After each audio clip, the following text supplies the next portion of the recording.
बिना ईस्ट बिना ओभेन रे कड़ाई रे आपण माने केबे पिज्जा ट्राए करछंती? जदि घरे केबे बने नाहंती तो ये रेसिपीटा आपणक पई। आज आमे बिना ओभेन बिना ईस्ट रे खूब कम इंग्रेडिएंट्स यूज करिकी पिज्जा बनेबा जोटा कि पूरा मार्केट भले रहइबो डोमिनोज स्टाइल पिज्जा। तो देखि पारुथिबे पछपटरो केते भल्लो से कुक हेची, खाइबा पई मध्य बहुत ही टेस्टी और सॉफ्ट रहिबो। छोटरू बड़ समस्तंकु ए पिज्जा खाइबा पई बहुत ही भल लागे। तो ये भाया पिज्जा बनवाई वीडियो को स्किप न करी फास्ट टू लास्ट जाए देखूँ। नमस्कार, मु Subrata the tasty tips channel को आपण मानक स्वागत। तेबे चलतो वीडियोटी को स्टार्ट करबा। फर्स्ट आम पिज्जार बेस रो डो बनैबा। तो से गोटे मिक्सिंग बोल रे गोटे कप मैदा दे दोची। एबे एथिरे आमे 1/3 स्पून लूण दे दबा, आपण स्वाद अनुसार देबे। 1/3 स्पून चीनी रो गुंड, आपण नॉर्मल चीनी मध्ये दे परिबे। 1/3 स्पून दे दोची बेकिंग पाउडर आ गोटे रु 2 पिंच भलिया बेकिंग सोडा। तो ये सब को देके एथिरे आमे 3 बड़ चमच मोटा दही दे दबा। तो हल्का खट्टा दही नेबे, बेसी खट्टा दही नेबेनी। तो से सब को एबे आमे मिक्स करिबा। मैदा सहित सब जिनिस मिक्स करि सारिबा परे एबे एथिरे आमे आवश्यक अनुसार अल्प अल्प पानी देकी गोटे सॉफ्ट डो बनेबा। पिज्जा डोटा आपण जेते सॉफ्ट बनेबे आपणकर पिज्जाटा सेते सॉफ्ट बनिबो आ खाइबा पई मध्य बहुत ही टेस्टी लागिबो। तो एठी देखि पारुथिबे मु एठी डो अधा बने सारिलेणी, माने अधा चकटी सारिलेणी। एबे हमें गोटे प्लेट रे कौन करबा ना टिके रिफाइन तेल ग्रीस कर दबा। आ से जो डोटा को अधा चकटी की रखिथिले ताको से थाली रे रखिकी भल्ल भाबरे चकटी नबा। तो देखि पारुथिबे एठी मु केमिति चकटुची, आपण एई प्रोसेस रे चकटिबे। तरकार पड़िले एमती दुई हाथ रे मध्य आपण एमती चकटिबे। देखि पारुथिबे मु एठी केमती करूची। एमती कले आपणकर डोटा पूरा सॉफ्ट बनिबो, जहा द्वारा पिज्जार बेसटा बहुत ही सॉफ्ट हबो। तो ए भलिया डोटा बने सारिबा परे जो जगार आमे फास्ट चकटी थिले मैदाटा सेतरे किछि रिफाइन तेल ग्रीस करिकी से डो को रखि दउची। डो ऊपर मध्य आमे किछि ड्रॉप रिफाइन तेल देकी ताको हाथ रे भल से चारियाडे स्प्रेड कर दबा। आको कवर करिकी 40 रु 45 मिनिट बा आपण गोटे घंटा पर्यंत मध्य रेस्ट पे छाड़िबे। तो ताको साइड कर नेछि। एठी देखंतु 100 ग्राम रो पनीर को मु स्क्वायर शेप रे काटी नेछि। बेसी बड़ साइज करिनी, मीडियम साइज रो रखिछि।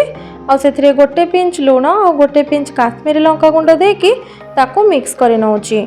तो टॉपिंग्स आपण आपनको हिसाब रे जोटा आपनको पसंद आपण पिज्जा रे दे परिबे। तो ताको साइड कर नेछि पनीर को आ डो रेस्ट करिबार एठी पाखापाखी गोटे घंटा हे गलानी। तो ताको मो हाथ रे केमती स्मूथ करिकी गोटे गुळा टाइप रो कर नउछि देखंतु।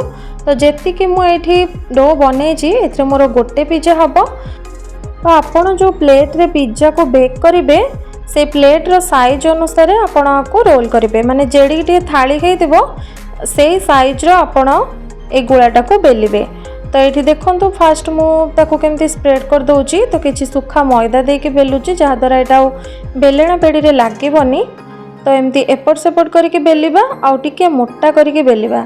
तो देखंतु मु केति के मोटा करके बेलिची। तो आठु आ टिके पतला हे जिवो, काहेकि ना प्लेट रे रखिके आको आमे आउ टिके एमती प्लेट साइज रो कर दबा। तो गोटे बटर पेपर प्लेट ऊपर मु दे दोची, आपण डायरेक्ट प्लेट रे तेल ग्रीस करके मध्य करि परिबे। आ बटर पेपर रे चाहिले मध्य आपण तेल ग्रीस करि परिबे, बट एठी मु करेनी। आ एठी देखंतु मु प्लेट साइज रो पूरा करि दोची से जो बेली की रखिथिले मैदार गोळाटा को। तो टिके सेटा बड़ हे गला, बेसी भी आपण मोटा करिबेनी, नहले एटा भल्लो से कुक हबनी तळ पटरू। तो ए भले देखंतु मु केमती करूची, सेमती आपण करि सारिबा परे गोटे फोक साहाଯ୍ୟ रे एमती सेतरे होल करनबा, जहा द्वारा एटा बेक हैला बेले फुलिबनी। तो एटा रेडी हे गला। एबे हमें आ ऊपर पिज्जा एंड पास्ता सॉस दे दबा। आपण पाखे जदी सॉस नथिबो आपण एठी रेड चिली सॉस और टोमेटो सॉस को मिक्स करके दे परिबे। तो पिज्जा सॉस को मु चारियाडे भल से स्प्रेड कर दउची। एबे आ ऊपर हमें मोजरेला चीज दे दबा। तो एठी मु डाइस्ड चीज यूज करूची। चीज आपको जी पसंद आपड़ ये दे पारे। तो चीज दे सारा पर ये किसी भेजिटेबल्स नहीं तो भेजिटेबल्स भितर पियाज कैप्सिकम और टमाटो नहीं तो देखिपे कौ सेप्रे काटी आपन को जो भी भेजिटेबल्स पसंद जमती कि आप चाहिए ये स्वीट कॉर्न दे पारे ऑलिव्स दे पारे तो आपण पाखे जहाँ भी अवेलेबल आपड़ दे पारे। तो मुझे सब भेजिटेबल सजेकी दे सारा पर जो मैरिनेट करके पनीर रखी ताकू दे दूची।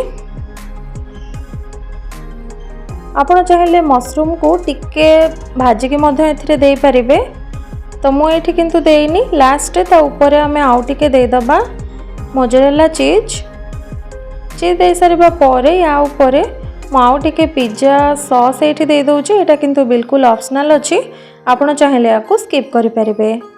तो पिज्जा सॉस दे सारा पर ऊपर टिके ऑरिगानो और चिली फ्लेक्स एमती छिंची नौची आ तार साइड रे देखंतु एमती टिके टिके रिफाइन तेल मु ग्रीस कर दउची।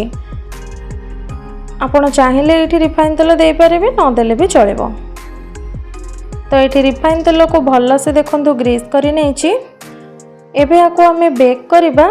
तो बेक करबा पई एठी मु गोटे कड़ाई यूज करिछि। तो गोटे पुराना नॉनस्टिक कड़ाई मो पाखे थिला सेथिरे मु किछि लूण दे दोछि।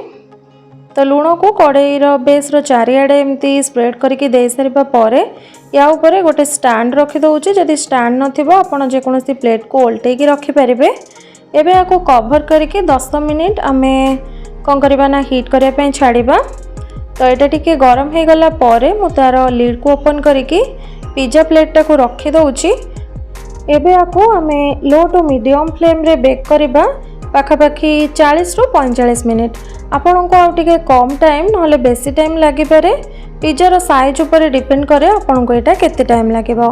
तो मु जो पिज्जा बने मत यहाँ पाखापाखि 40 मिनिट लगी जाइए। तो पिज्जा को केमती चेक करेंगे देखो एमती टिके छुरी रे देखिए ता बेसटा जदि एमती टिके कलर आसथिबो जानबे जे पिज्जाटा भल से कुक होइछि। तो एबे आको मु कड़ाई रो बाहर कर दउछि।